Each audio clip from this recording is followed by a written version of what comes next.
నమస్కారం MN news కి స్వాగతం. ముందుగా ముఖ్యాంశాలు.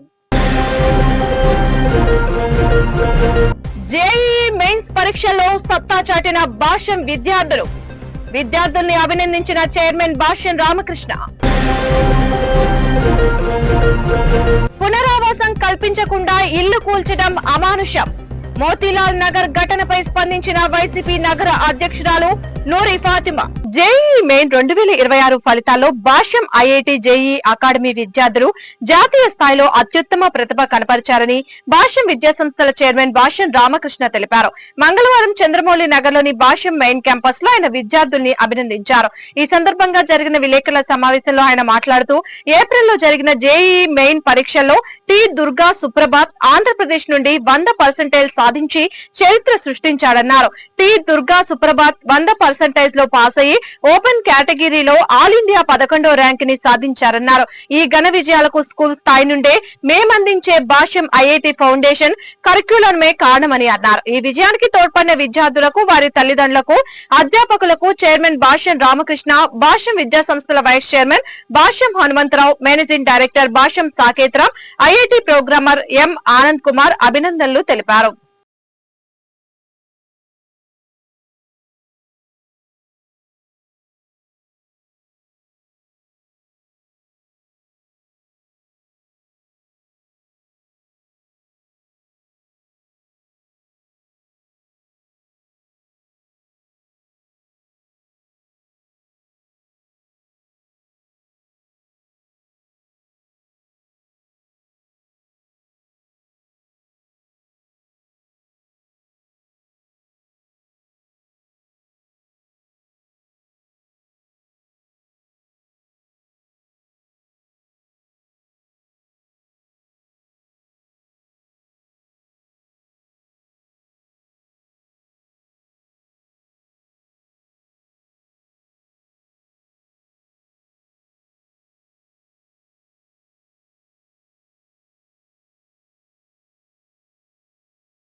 రిజల్ట్ అనౌన్స్ చేయడం జరిగింది.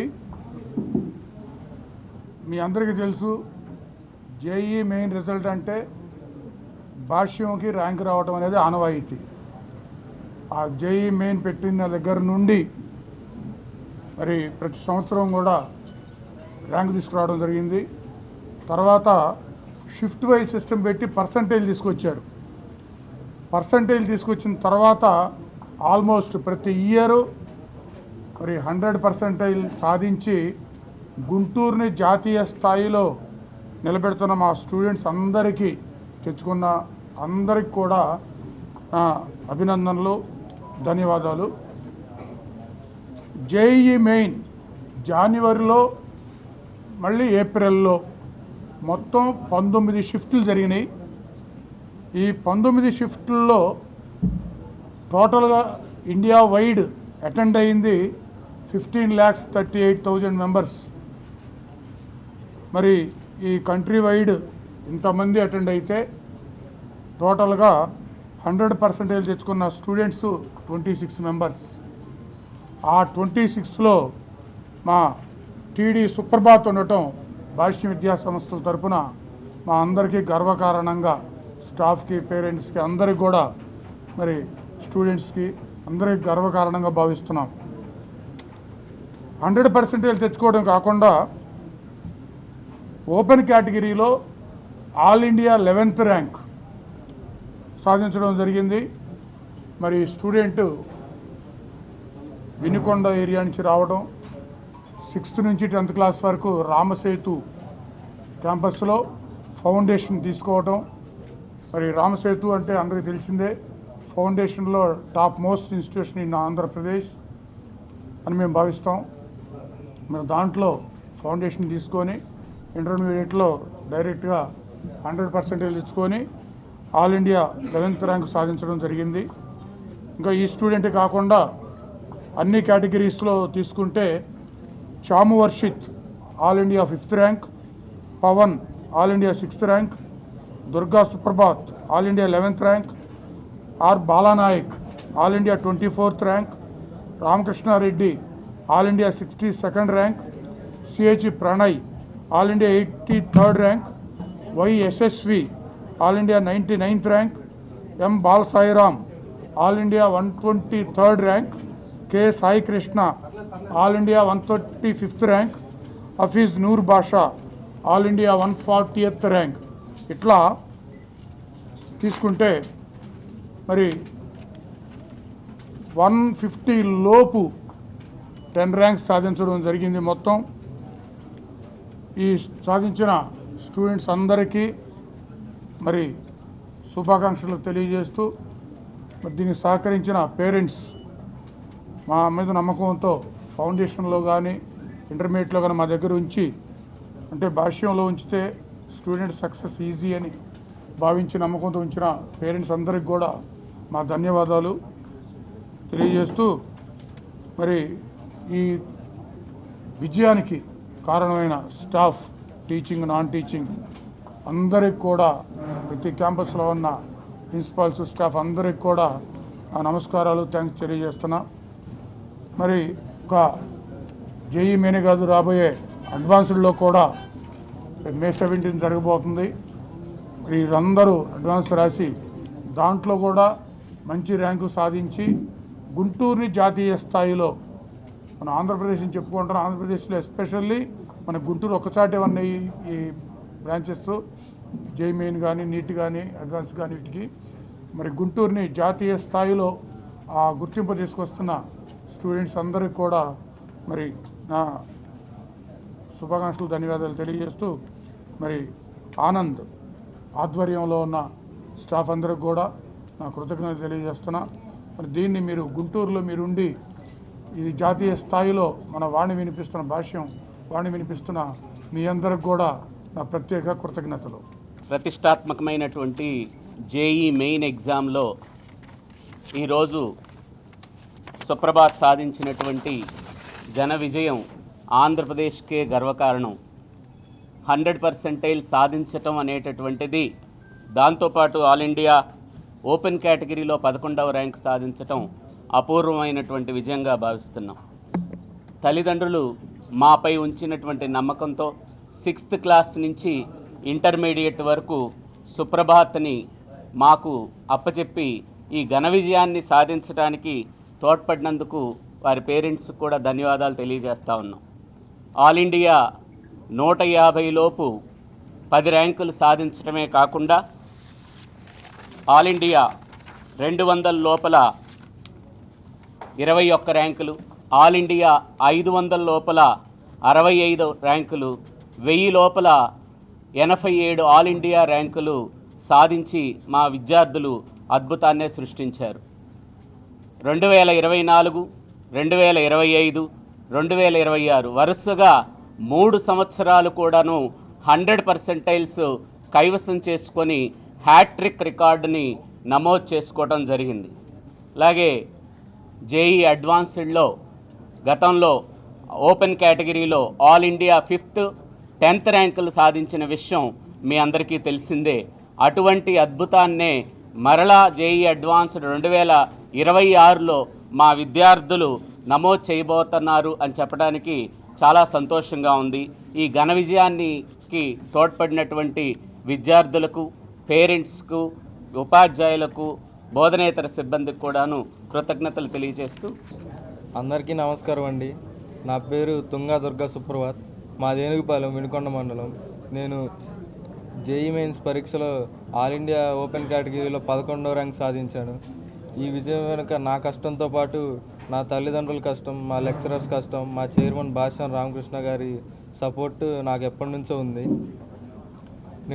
నేను సిక్స్త్ క్లాస్ నుంచి ఇంటర్మీడియట్ వరకు ఈ భాష్య ఇన్స్టిట్యూషన్లోనే చదువుకున్నాను. అప్పటి నుంచి నాకు వాళ్ళు ప్రోత్సాహం అందిస్తూనే ఉన్నారు. మా ఎగ్జామ్స్ అన్నీ ఎప్పుడు ఆన్లైన్ బేస్డ్గానే జరగటం వల్ల నాకు ఫైనల్ ఎగ్జామ్లో కూడా కాస్త ఈజీగా ఉంది. మేము ఎగ్జామ్ సబ్మిట్ చేసిన వెంబటే మాకు అనాలిసిస్తో పాటు ఏ క్వశ్చన్కి ఎంత టైం స్పెండ్ చేసామనే అదంతా వస్తుంది. దాంతో నేను నా తప్పులు అవన్నీ ఈజీగా సరిదిద్దుకోగలిగాను. నేను వీక్గా ఉన్న చాప్టర్స్ పైన ఆ సబ్జెక్ట్స్ పైన నేను ఎక్స్ట్రా టైం స్పెండ్ చేయడం కోసం నేనే సొంతగా ప్రణాళిక వేసుకొని సండే ఈవినింగ్స్ కూర్చొని చదువుకునేవాడిని. నేను రాబోయే రోజుల్లో మే 17 జరగబోయే జేఈ అడ్వాన్స్డ్ పరీక్ష కోసం ప్రిపేర్ అవుతున్నాను. అందులో మంచి ర్యాంక్ సాధించి ఐఐటి బాంబేలో సీట్ సాధించి అక్కడ కంప్యూటర్ సైన్స్ చదివి ఒక మంచి స్టార్టప్ కంపెనీ పెట్టి ఉద్యోగాలు ఇవ్వాలనే లక్ష్యంగా పెట్టుకొని చదువుకుంటున్నాను. చివరగా నేను ఇప్పటివరకు చదివిన భాష ఇన్స్టిట్యూషన్కి నేను నా కుటుంబం రుణపడి ఉంటాను. ఖమ్మం జిల్లా తల్లాడ మండల కేంద్రంలో వరి మొక్కజొన్న కొనుగోలు కేంద్రాలు తక్షణమే ఏర్పాటు చేయాలని కోరుతూ బీఆర్ఎస్ పార్టీ ఆధ్వర్యంలో రైతులు నిరసన కార్యక్రమాన్ని చేపట్టారు. ఈ నిరసన కార్యక్రమంలో సత్తుపల్లి మాజీ శాసనసభ్యులు సండ్ర వెంకట వీరయ్య రైతులకు మద్దతు తెలిపారు. ఈ సందర్భంగా ఆయన ధాన్యం కొనుగోలు కేంద్రాలను పరిశీలించారు. ఈ సందర్భంగా ఆయన మాట్లాడుతూ కాంగ్రెస్ ప్రభుత్వం రైతులు పండించిన పంటలను కొనుగోలు చేయడంలో పూర్తిగా విఫలమైందని ఆరోపించారు. మొక్కజొన్న కొనుగోలు కేంద్రాల్లో కొనుగోలు ప్రక్రియ ప్రారంభించాలని డిమాండ్ చేశారు. రైతు సమస్యలను వెంటనే పరిష్కరించకపోతే ఈ నెల 24వ తేదీన బీఆర్ఎస్ పార్టీ ఆధ్వర్యంలో కలెక్టరేట్ ని ముట్టడిస్తామని సండ్ర వెంకట వీరయ్య హెచ్చరించారు.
పండించిన ప్రతి గింజను వెంటనే వరిధాన్యాన్ని వెంటనే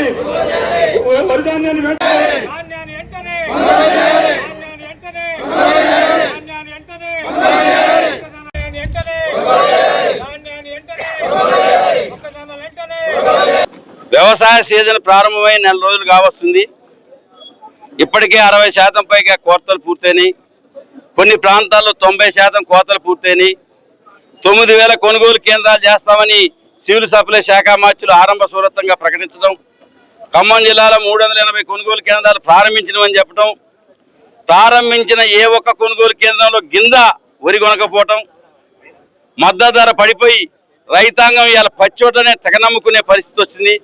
రైతుల దగ్గర పచ్చోట్లు కొంటున్న ఈ వ్యాపారస్తులు మిల్లర్లు ప్రభుత్వం దగ్గర నుంచి ఎందుకు కొనుగోలు కేంద్రాల నుంచి కొనుగోలు చేయట్లేదో మీరు ఆత్మ పరిశీలన చేసుకోవాలా. ఇవాళ ధాన్యం కొనట్లేదు, మొక్కజొన్నలు కొనట్లేదు అని చెప్పి మేము ప్రభుత్వాన్ని విమర్శిస్తుంటే రైతుల తరఫున గట్టిగా నిలదీస్తున్న మా పైన ఎదురుదాడి చేయటం, మా పార్టీని భూస్థాపితం చేయాలని చెప్పి మాట్లాడటం, లేకపోతే మేము ప్రతిపక్షంలోకి రానియమని చెప్పి బాధ్యత కలిగిన ముఖ్యమంత్రి గారు బాధ్యతారహితంగా మాట్లాడటం. ఈ వ్యాఖ్యలు కట్టిపెట్టండి. ప్రతిపక్షాల మీద విమర్శలకు పెట్టే టయాన్ని ఈ రైతాంగం యొక్క పంటల కొనుగోలు మీద దృష్టి పెట్టి కావలసిన మిల్లులకి కేటాయింపు చేయండి. అదేవిధంగా కావలసిన లారీలని ట్రాన్స్పోర్ట్ కొనుగోలు చేయండి. ఏదైతే కొనుగోలు కేంద్రాలు మీరు ఓపెన్ చేశారో వాటన్నిటి కూడా కావాల్సిన ఆదేశాలు ఇచ్చి తక్షణమే కొనుగోలు ప్రారంభించాలా. లేని ఎడల ఈ నెల 24వ తారీఖున ఈ ప్రభుత్వ నిర్లక్ష్యానికి వ్యతిరేకంగా వరి ధాన్యాన్ని కొనకుండా మొక్కజొన్నలు కొనకుండా నిర్లక్ష్యంగా వ్యవహరిస్తూ కొనుగోలు కేంద్రాలు ముక్కుబడిగా కంటుతుడుపు చర్యగా ప్రారంభించి కొనుగోలు చేయని కాంగ్రెస్ ప్రభుత్వానికి వ్యతిరేకంగా కలెక్టరేట్ ముట్టడి కూడా చేయడానికి వెనకాడమని చెప్పి ఈ సందర్భంగా ప్రభుత్వాన్ని హెచ్చరిక చేస్తున్నాం. ఈ నెల 20వ తేదీన గుంటూరు బ్రాడీపేట నందు గల బాలానంద కేంద్రంలో రాజ్యాంగ చర్చా వేదిక ఆధ్వర్యంలో డీలిమిటేషన్ రాజ్యాంగ రాజకీయ సవాళ్లు అనే అంశంపై జరిగిన చర్చా కార్యక్రమానికి విశ్రాంత ఐఏఎస్ అధికారి ఎన్ కమలాకాంత్ అధ్యక్షత వహించారు. కెఎస్ లక్ష్మణరావు ప్రసంగిస్తూ చట్టసభల్లో సీట్లు పెరగాలా వద్దా అనే అంశంపై దేశవ్యాప్తంగా చర్చ జరుగుతుందని, ఆర్థికాభివృద్ధి, తలసరి ఆదాయం, కుటుంబ నియంత్రణ లాంటి అంశాలలో ముందు వరుసలో ఉన్న దక్షిణాది రాష్ట్రాలకు అన్యాయం జరగకుండా డీలిమిటేషన్ ప్రక్రియ చేపట్టాలని జనచైతన్య వేదిక రాష్ట్ర అధ్యక్షులు వల్లంరెడ్డి లక్ష్మణ్ రెడ్డి మాట్లాడారు. ఈ కార్యక్రమంలో అవగాహన వ్యవస్థాపకులు కొండా శివరామరెడ్డి, జనచైతన్య వేదిక రాష్ట్ర ప్రధాన కార్యదర్శి టి ధనుంజయ రెడ్డి, సీనియర్ న్యాయవాది గూడవల్లి నాగేశ్వరరావు, ఆవాజ్ నేత చిష్టి, కాపు శ్రీనివాస్, వల్లూరి సదాశివరావు తదితరులు పాల్గొన్నారు. ఏమైంది? నెల్లూరు జనరల్ అయింది, బాపట్ల నియోజకవర్గం రిజర్వ్డ్ అయింది. అంటే మీకు ఒక ఉదాహరణ చెప్తా. డీలిమిటేషన్ లో కూడా వాళ్ళకు అనుకూలంగా మార్చుకున్నారు చక్కగా. మొన్న 2023లో ఇదే ప్రభుత్వం మహిళలకి 1/3 రిజర్వేషన్ బిల్లు ప్రవేశపెట్టింది. లోక్సభ ఆమోదించింది, రాజ్యసభ ఆమోదించింది, అన్ని పార్టీలు ఏకగ్రీవంగా ఆమోదించినాయి. ఎవరో ఒక 2 సభ్యులే దానికి వ్యతిరేకంగా ఓటేశారు. ఓన్లీ 2, 532 మంది ఆ బిల్లుకు అనుకూలంగా ఓటేశారు. ఆ బిల్లు చట్టం అయిపోయింది. 2023లో ఈ దేశంలో మహిళలకి 1/3 వంతు రిజర్వేషన్లు కల్పించే చట్టం చేయబడింది. ఇక్కడ 2 ప్రశ్నలు. మరి 2023లో ఆ చట్టాన్ని చేసి నువ్వు ఎందుకు అమలు చేయలేదు? 1. 2, ఈ బిల్లులో మళ్ళీ కొత్తగా పెట్టాల్సిన అవసరం ఏంటి? మనం వేయాల్సిన రామ్మోహన్ నాయుడిని మనం సూటిగా అడుగుతున్నాం. రామ్మోహన్ నాయుడు అంటే మంత్రి గారు. నిన్న ఆయన ప్రెస్ కాన్ఫరెన్స్ పెట్టి పాత చరిత్ర అంతా ఎంత తవ్వాడు. 3 ప్రశ్నలు వేస్తున్నాం రామ్మోహన్ నాయుడికి. 1, 2023లో చట్టం అయితే 2024 ఎలక్షన్లో దాన్ని నువ్వు ఎందుకు అమలు చేయలేదు? You are the part of government. 2, ఇప్పుడు మళ్ళీ కొత్తగా 1/3 వంతు రిజర్వేషన్లు ఇందులో ఎందుకు పెట్టాల్సి వచ్చింది? 3, ఈ పెట్టినటువంటి బిల్లులో డీలిమిటేషన్ లో ఏ రాష్ట్రానికి ఎన్ని సీట్లు అనేది ఎందుకు పెట్టలేదు? శాసనసభలకి ఎన్ని సీట్లు అనేది ఎందుకు పెట్టలేదు? మనం అడుగుతున్నాం. కాబట్టి ఎందుకు చేశారు ఈ పని? ఇప్పుడు ఎందుకు ప్రవేశపెట్టి 2023 చట్టం అమలు చేయటం ప్రభుత్వానికి ఇష్టం లేదు. నిజం చెప్పాలంటే మహిళా రిజర్వేషన్ల మీద నరేంద్ర మోడీ ప్రభుత్వానికి పెద్ద ఆసక్తి ఏం లేదు. మహిళలకు సాధికారత కల్పించాలనే గొప్ప విశాల హృదయం ఉన్న మనిషి ఏం కాదా.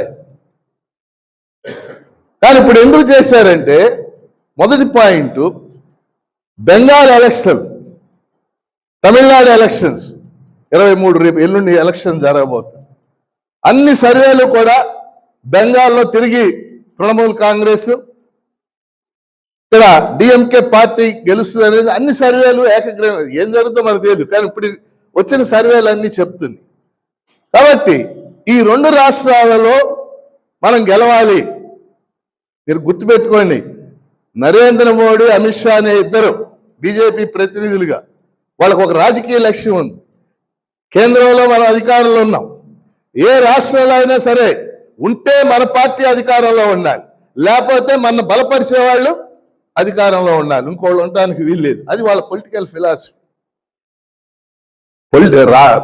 పార్లమెంటరీ డెమోక్రసీలో ఈ ఆలోచన విధానం కరెక్ట్ అయిందా?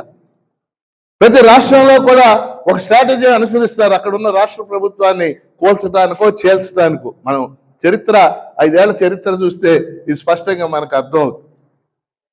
కాబట్టి బెంగాలు, లేకపోతే మీరు ఒకటి చూడండి, అసలు మీకు చాలా మంది ఫాలో అయ్యారు లేదో, ఈ 2 బిల్లులు వస్తున్నాయని ఎన్డీఏలోనే చాలా మందికి తెలియదు. ఎన్డీఏ అంటే వాళ్ళ గ్రూప్, వాళ్ళు ఆశ్చర్యపోయారు. అసలు ఇప్పుడు పెట్టారు ఏంది ఇది అని చెప్పి.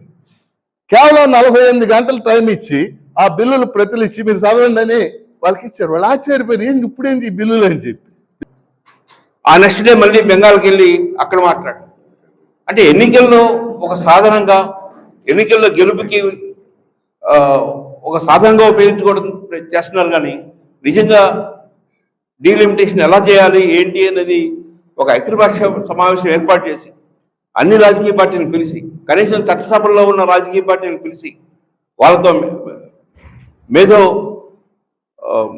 చర్చలు జరిపి ఆ బ్రెయిన్ స్టార్మింగ్ అనేది ఏర్పాటు చేసుకుని వాళ్ళ అభిప్రాయాలని స్వీకరించి వాటన్నింటినీ బిల్లులో పెట్టి అలా చేస్తే కొంత ఫలితం వచ్చేది.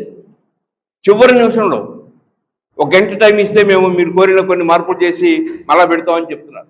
అది కూడా మీరు అంగీకరిస్తే. అంటే ఆ బిల్లులో స్పష్టంగా చెప్పాలా, బయటికి ఏం చెప్తున్నారు పెద్ద పెద్ద 50% పెరుగుదల అనేది అన్ని రాష్ట్రాలకు వర్తిస్తుంది, ఆంధ్రలో 25 38 అవుద్ది, ఇలా చెప్తున్నారు. కానీ ఆ బిల్లులో ఎక్కడ కూడా రాతపూర్వకంగా స్పష్టంగా తెలియజేయాలి. అలా తెలియజేయకపోవడం వల్ల ఏమవుతుందంటే, గతంలో మనం చూసాం, మన రాష్ట్ర విభజన సందర్భంగా ప్రత్యేక హోదాని బిల్లులో పెట్టకపోవటం వల్ల, రాతపూర్వకంగా ఇవ్వకపోవటం వల్ల ప్రధానమంత్రి స్వయంగా చెప్పినా కూడా దానికి విలువ లేకుండా పోయింది. అందుకని వీళ్ళు రాతపూర్వకంగా ఉండాలని పట్టుబట్టి మహిళా బిల్లుని దాన్ని జతపరచడం వలన అది వీగిపోయిన పరిస్థితి.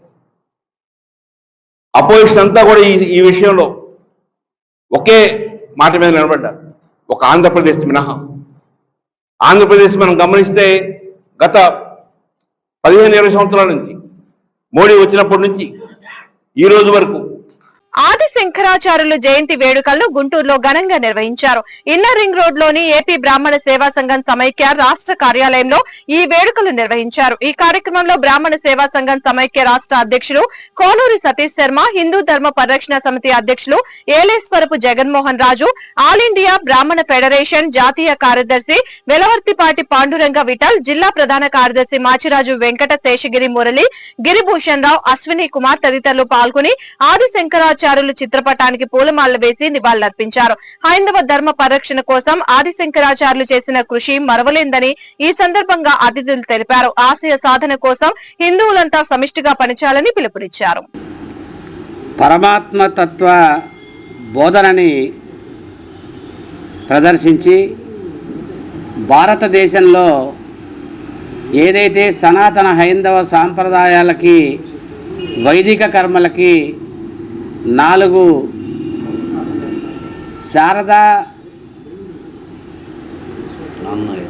శారదామనాయ పీఠాలని 4 శబరి, పూరి, బదరి, ద్వారకా, శృంగేరి ఈ 4 పీఠాలని 4 దిక్కుల్లో వాటిని స్థాపించి వాటికి తన జీవాన్ని పోసి వారి గురువుల్ని పీఠాలకి అధిపతుల్ని చేసి ఇవాళ యావత్ ఏదైతే మరి ఈ సృష్టి పుట్టిన నాటి నుంచి ఈ రోజు వరకు కూడా సనాతన హైందవ సాంప్రదాయాలు మరి అనునిత్యం 24/7 365 డేస్ భారతదేశం యావత్తు కూడా వ్యాప్తి చెంది ఇవన్నీ దినదిన చెందుతున్నాయంటే దానికి కారణం ఆది శంకరాచార్యులు గారు చూపించిన నడక, ఆ సన్మార్గం, వైదిక సాంప్రదాయాల ప్రకారమే ఇవాళ హిందూ మతంలో ఇంత దేదీప్యమానంగా ఈ మతం వైదొలుగుతున్నది అంటే కారణం దానికి వారు స్థాపించినటువంటి పీఠాల యొక్క పుణ్యఫలం. మరి ప్రతి ఒక్కళ్ళకి ఆ హిందూ మతం యొక్క సాంప్రదాయాలు, గౌరవాలు తెలిసే విధంగా వారు చేయటం, వారు అనుసరించిన మార్గాన్ని మనం అనుసరించటం మనం పూర్వజన్మ చేసుకున్న సుకృతంగా భావిస్తూ ప్రజలందరికీ వారి జయంతి సందర్భంగా మంచి జరగాలని, అలానే విమర్శించే వారందరి నోళ్లు కూడా మూతపడాలని మేము ఆది శంకరాచార్యులు వారి జయంతి సందర్భంగా జగన్మోహన్ రాజు హిందూ ధర్మ వ్యవహరిస్తున్నాను. ఈరోజు ఏబీబీ త్రిబుల్-ఎస్ వారి ఆధ్వర్యంలో నిర్వహించిన శంకర్ జయంతి కార్యక్రమంలో పాల్గొనడం చాలా సంతోషదగ్గ విషయం. శంకర భగవత్పాదులు వారు 8వ శతాబ్దంలో జన్మించి అద్వైత సిద్ధాంతాన్ని బౌద్ధ మతం ప్రబలిపోయే ఆ రోజుల నుంచి సనాతన ధర్మం కాపాడటానికి నడుం బిగించి హిందూ ధర్మం, సనాతన ధర్మం దశ దిశలా వ్యాప్తి చెందేగా ప్రచారం చేశారు. 32 సంవత్సరాల్లోనే వారు శివుడిలో కలిసిపోయారు. వారు సాక్షాత్తు నడిచే దేవుడిగా ఈ భూమండలంలో నడిచే మహామనిషిగా ఈరోజు కూడా కీర్తింపబడుతున్నారు. ఇలాంటి కార్యక్రమాలు తలపెట్టి చేసిన ఏబీబీ త్రిబుల్-ఎస్ వారికి నా హృదయపూర్వక నమస్కారాలు తెలియజేస్తూ సనాతన ధర్మం హైందవ ధర్మం కాపాడటానికి ఈరోజు ఈ రకంగా సనాతన ధర్మం నిర్వహించబడుతుంది అంటే అది పూర్తి కారకులు శంకర భగవత్పాదులు వారు. కాలం ఏర్పడినప్పుడు భగవంతుడు దాని నుండి ప్రజలని కాపాడుతూ ప్రజలని సరైన మార్గంలో పయనింపజేయటం కోసం భగవంతుడే స్వయంగా ఈ భూమి మీదకి అవతరించి ఈ యొక్క సంస్కృతి సాంప్రదాయాలను ప్రజలందరికీ కూడా తెలియజేసేటువంటి క్రమంలో భగవంతుని స్వరూపంగా ఆదిశంకరాచార్యుల వారు 8వ శతాబ్దంలో జన్మించి ఆ రోజు నుండి ఆయన అతి చిన్న వయస్సు నుండే ప్రపంచం మొత్తం, అదేవిధంగా భారతదేశం, ముఖ్యంగా భారతదేశంలో నలుదిక్కుల కాలినడకన నడిచి ఈ యొక్క హిందూ సాంప్రదాయాలని సంస్కృతిని ఈరోజు సమాజంలో జరుగుతున్నటువంటి అనేకమైనటువంటి తుచ్చులు, జ్ఞానము లేనటువంటి వ్యక్తులు ఈ యొక్క సంస్కృతి సాంప్రదాయాల మీద దాడి చేస్తున్నప్పుడు వీళ్ళందరికీ కూడా సమాధానం చెప్పడం కోసం మళ్ళీ ఆదిశంకరాచార్యులు లాంటి వారు ఆవిర్భవించి ఈ సమాజాన్ని కాపాడాల్సిన అవసరం కూడా ఎంతో ఉందని ఈ సందర్భంగా తెలియజేసుకుంటున్నాం. ఈరోజు భారతదేశ ఔన్నత్యాన్ని, సనాతన హిందూ ధర్మాన్ని ప్రతిష్ఠింపజేసిన పరమహంస పరివిరాజకాచార్య శ్రీ శ్రీ జగద్గురు శంకర జయంతి చేసుకోవటం ఆంధ్రప్రదేశ్ బ్రాహ్మణ సేవా సంఘ సమాఖ్య తరపున చాలా ఆనందంగా భావిస్తున్నాం. భారతదేశంలోని అవైదిక మతాలను ఖండించి సనాతన హిందూ ధర్మాన్ని పరిరక్షించటం కోసం 6 సార్లు పాదయాత్ర చేసి 4 చోట్ల శంకరామనాయ శారదాపీఠాలను స్థాపించి హిందూ ధర్మమే తన లక్ష్యంగా అద్వైత మత స్థాపన చేసిన శంకరాచార్యుల వారి యొక్క నడవడి, వారు చూపించిన ధర్మశాస్త్ర పద్ధతే హిందూ మతానికి, సనాతన ధర్మానికి రక్షణ. మండల కేంద్రమైన కాజీపేటలోని పూసల కొట్టాలు గ్రామంలో ఆంధ్రప్రదేశ్ రాష్ట్ర ముఖ్యమంత్రి నారా చంద్రబాబు నాయుడు జన్మదిన వేడుకలు ఎమ్మెల్యే పుట్టా సుధాకర్ యాదవ్ ఆదేశాల మేరకు రాష్ట్ర Dasari welfare society director Govinda Subbaiah ఆధ్వర్యంలో గ్రామ ప్రజలతో కలిసి ముఖ్యమంత్రి జన్మదిన వేడుకలను ఘనంగా నిర్వహించారు. అనంతరం వారు మాట్లాడుతూ రాష్ట్ర అభివృద్ధికి అంకిత భావంతో పనిచేసే నాయకుడు రాష్ట్ర ముఖ్యమంత్రి నారా చంద్రబాబు నాయుడని, ఆయన రాబోయే రోజుల్లో ఇలాంటి జన్మదిన వేడుకలు మరెన్నో జరుపుకోవాలని, నిండు నూరేళ్లు ఆయురారోగ్యాలు కలగాలని, రాష్ట్రం అభివృద్ధి పదంలో దూసుకు వెళ్లాలని వారు పేర్కొన్నారు.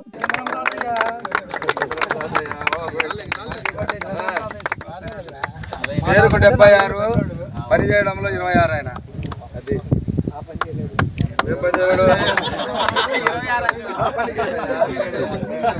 ఆయనతో పాటు పనిచేసే వాళ్ళు ఎవరు ఉంటారు? ఐపీఎల్ సంగతి ఎవరు విన్నర్లు ఎవరు?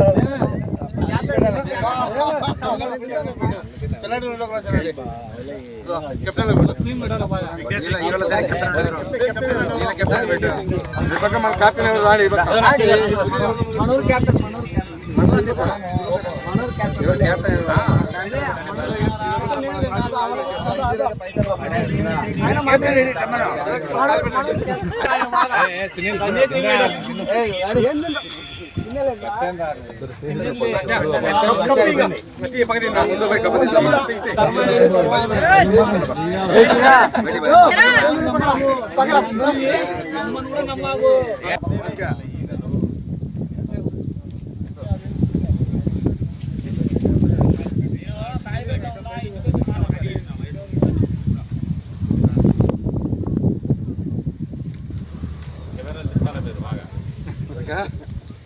బ్యాట్ తిప్పాలి, కెమెరా తిప్పితే లాభం.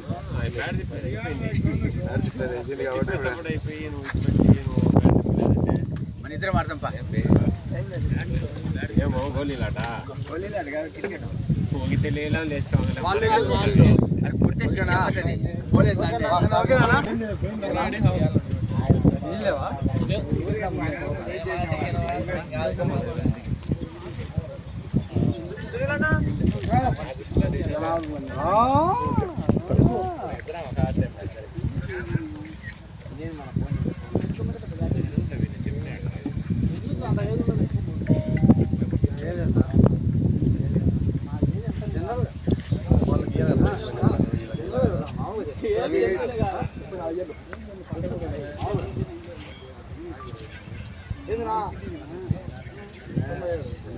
ఆంధ్రప్రదేశ్ రాష్ట్ర ముఖ్యమంత్రి నారా చంద్రబాబు నాయుడు జన్మదిన వేడుకల సందర్భంగా కడప జిల్లా మైదుకూరు ఎమ్మెల్యే పుట్టా సుధాకర్ యాదవ్ ఆదేశాల మేరకు కాజీపేట మండలం పుల్లూరు పంచాయతీలో శ్రీ హనుమాన్ జిల్లా స్థాయి క్రికెట్ టోర్నమెంట్ ను Eragamreddy Pratap Reddy KC canal distributor vice chairman Nandyala Subbaiah Yadav ఆధ్వర్యంలో నిర్వహించారు. ఇందులో భాగంగా ఈ క్రికెట్ టోర్నమెంట్ లో మొత్తం 35 టీంలు తలపడ్డాయి.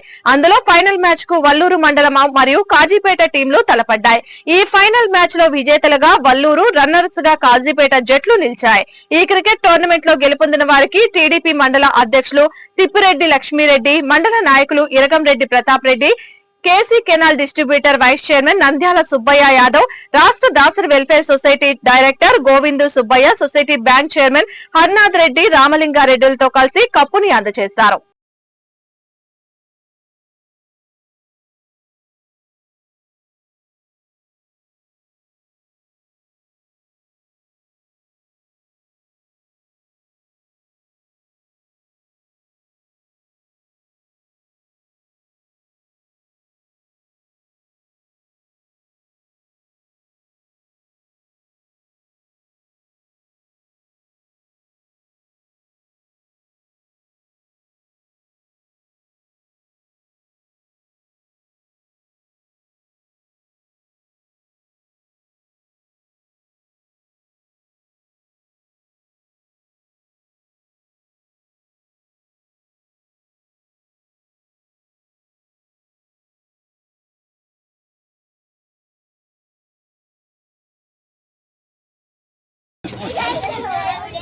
గౌరవనీయులు మాజీ ముఖ్యమంత్రి వారిలో నందమూరి తారక రామారావు గారు సీనియరు, ఆయన భాగ్యమే ఈరోజు ఈ పూసల కొట్టాలు మహాభాగ్యం.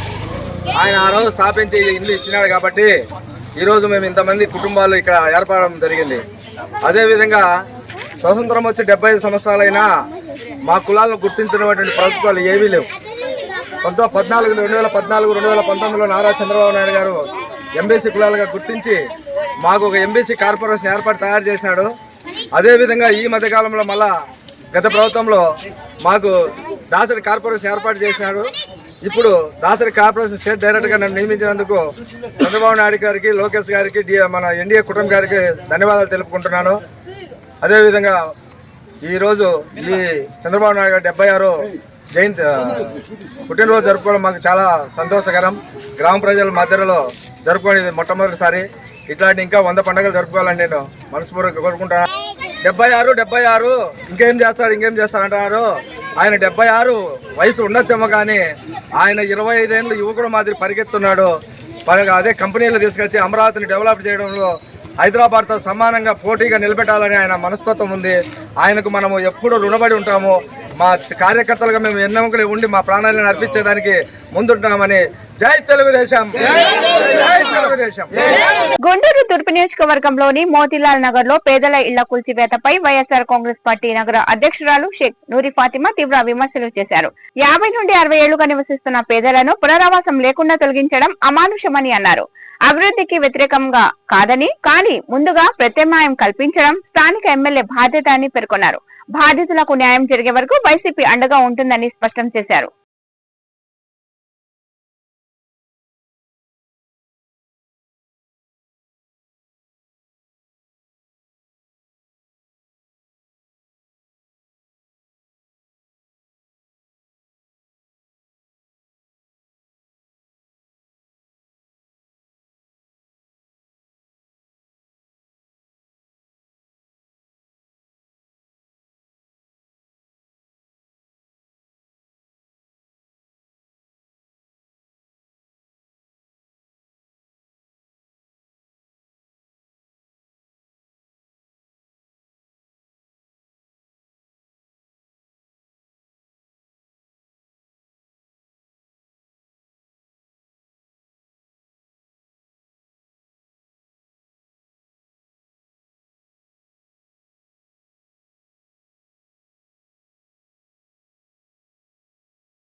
చెప్పమ్మా, ఏం జరుగుతుంది, ఏమంటున్నారు? మాకు అవి ఇచ్చాను చెబుతున్నాడు ఆయన, గెలిచిన ఆయన ఏమీ లేదు, అన్ని అబద్ధాలు చదువుతున్నాడు. మాకేం న్యాయం చేశాడు ఆయన, ఓట్లు వేయించుకొని ఏడిపే తక్కువ. మడికాడు ఏమడుకోవాలి, నాకు జ్వరం 4 రోజులు బట్టి జ్వరం, ఒకటే జ్వరం. మా పరిస్థితి అయింది మరి చెప్పండి. వాళ్ళు మేట కొడుకు కరెంట్ కూడా తీసుకోవాలి. మీకు వేరే చోట ఎక్కడ చూపించలేదు ఇల్లు? చూపించలేదండి. రాజకీయం కాదండి, దాదాపుగా 3 నోటీసులు ఇచ్చారు. ఫస్ట్ నోటీస్ ఉన్నప్పుడు వాళ్ళు ప్రజలు ఏం చేశారంటే ఇక్కడ ఉన్న దాదాపుగా 200 కుటుంబాల్లో అందరూ వెళ్ళి ఎమ్మెల్యే గారిని వెళ్ళి కలిసినప్పుడు ఆయన ఏమన్నారంటే, నేను ఉన్నాను కదా 2 నెలల్లో మీకు జగనన్న కాలనీలో ఇల్లు కట్టించిస్తాను, కొర్నిపాడులో మీకు అక్కడ మీది స్లాబ్ దాకా వచ్చింది కదా అని చెప్పి ఆయన భరోసా ఇవ్వడం జరిగింది. ఆ భరోసా మీద నోటీస్ 3 వచ్చేదాకా కూడా వాళ్ళు కాముగానే ఉన్నారు. తర్వాత నోటీస్ 3 ఇచ్చిన తర్వాత వాళ్ళకి ఏమైందంటే ఎమ్మెల్యే గారి దగ్గర నుంచి స్పందన రాలేదు, తీసేయాల్సిందే అని చెప్పారు. దాని తర్వాత నన్ను ప్రజలు ఇక్కడి నుంచి పిలవడం జరిగింది. ఇక్కడికి వచ్చిన తర్వాత నేను వీళ్ళతో మాట్లాడితే, అమ్మ మాకు ఇబ్బంది అవుతుంది, ఎమ్మెల్యే గారి దగ్గరికి వెళ్తే మాకు స్పందన లేదంటే నేను ఎమ్మెల్యే గారికి ఫోన్ చేయడం జరిగింది. ఎమ్మెల్యే గారు ఏమన్నారంటే, నా దగ్గరికి ఎవరు రాలేదమ్మా, ఎవరు రాకుండా నేను ఎలా చేస్తానని చెప్పారు. నేను అప్పుడు వాళ్ళందరినీ పంపించడం జరిగింది. పంపించిన తర్వాత మొత్తం కూడా నేను చెప్తున్నాను చూడండి, రాజకీయం చేయాలనుకుంటే నేను రాజకీయం వాడుకోవచ్చు, కానీ వాళ్ళకి మంచి జరగాలని చెప్పి ఎమ్మెల్యే గారితో కూడా మాట్లాడి నేను పంపించడం జరిగింది. అక్కడికి వెళ్ళిన తర్వాత ఎమ్మెల్యే గారు ఒక మాట అన్నారంట. వీళ్ళు ఏమన్నారంటే, సార్ మేము ఒకవేళ మీరు ఇక్కడ ఖాళీ చేయించి మాకు ఎక్కడ చూపించకపోతే మేము రైల్వే ట్రాక్ మీద మేము పడుకోవాల్సి వస్తుంది, చావాల్సి వస్తుంది అంటే అదే మాట మీద నిలబడమని చెప్పారంట. ఏంటండి ఈ మాటలు? వాళ్ళకి మనం ఏం భరోసా ఇస్తున్నాం? ఒక రాజకీయ నాయకులుగా, ఒక ప్రజాప్రతినిధిగా మనం ఏం భరోసా ఇస్తున్నాం? ఈ విధమైన మాటలు మాట్లాడితే ఎలా నమ్ముతారు మిమ్మల్ని? మరి అలాంటి మాటల వ్యక్తి దగ్గర మళ్ళీ ప్రజలు వెళ్ళాలి అంటే ఎలా వెళ్తారు? మళ్ళీ అలాగే అది కాకుండా మళ్ళీ మీడియా పరంగా మేము రాజకీయంగా వాడుకుంటున్నాం అంటాం. మీరు మాట్లాడే మాటలు ఏమో బాగున్నాయంట, మేము రాజకీయ నిలబడకూడదా? ప్రజల కోసం నిలబడితే తప్ప? మేము నిలబడింది వాళ్ళ కోసమే, వాళ్ళ ఇంట్లో అమ్మాయిలాగా నేను నిలబడ్డాను తప్ప నాకు రాజకీయంగా వాడుకోవాల్సినంత అవసరం లేదు. అలాగే మేము నిలబడకపోతే ఈరోజు ఈ పరిస్థితి కూడా ఉండేది కాదు. నిజం చెప్పాలి అని అంటే వాళ్ళ ఇంట్లో ఉన్న సామాన్లు కూడా తీసే పరిస్థితి ఉండేది కాదు. సో ఈ విధమైన పని చేస్తున్నారు. అలాగే ఎమ్మెల్యే గారు సరుకులు ఇచ్చాము, వాళ్ళకి పంపించాము, చేసాము అంటున్నారు.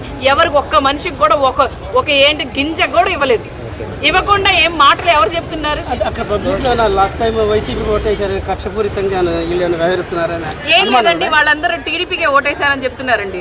వాళ్ళందరూ ఏమంటున్నారంటే, ఆయన వచ్చి మమ్మల్ని అడిగాడు, బతిమాలాడు, ఇంటింటికి వచ్చి నజీర్ వచ్చి మా ఇంటికి వచ్చి మమ్మల్ని ఓటేయండి, మాకు ఓటేస్తే మీకు రోడ్లు వేయిస్తాను, మీకు మంచి చేస్తాను, మీకు ఏమో ఇది చేస్తాను, ఇల్లు కట్టిస్తాను, చేస్తాను అన్నీ చెప్పాడంట. పాపం ఏం చేస్తాం? ఈ గాలి మాటలు విని పాపం వాళ్ళు కూడా మోసపోయారు. వాళ్ళే అదే అంటున్నారు, మాకు అనుభవించాల్సిందే ఈయన ఓట్లు వేసినందుకు అని చెప్పి వాళ్ళే అంటున్నారు. బులెటిన్ ముగించే ముందు ముఖ్యాంశాలు మరోసారి. జేఈఈ మెయిన్స్ పరీక్షల్లో సత్తా చాటిన భాష్యం విద్యార్థుల్ని అభినందించిన చైర్మన్ భాష్యం రామకృష్ణ. పునరావాసం కల్పించకుండా ఇల్లు కూల్చడం అమానుషం. మోతీలాల్ నగర్ ఘటనపై స్పందించిన వైసీపీ నగర అధ్యక్షురాలు నూరి ఫాతిమా. ఈ వార్తలింతతో సమాప్తం. తిరిగి మరొక బులెటిన్లో మళ్ళీ కలుద్దాం. అంతవరకు సెలవు, నమస్కారం.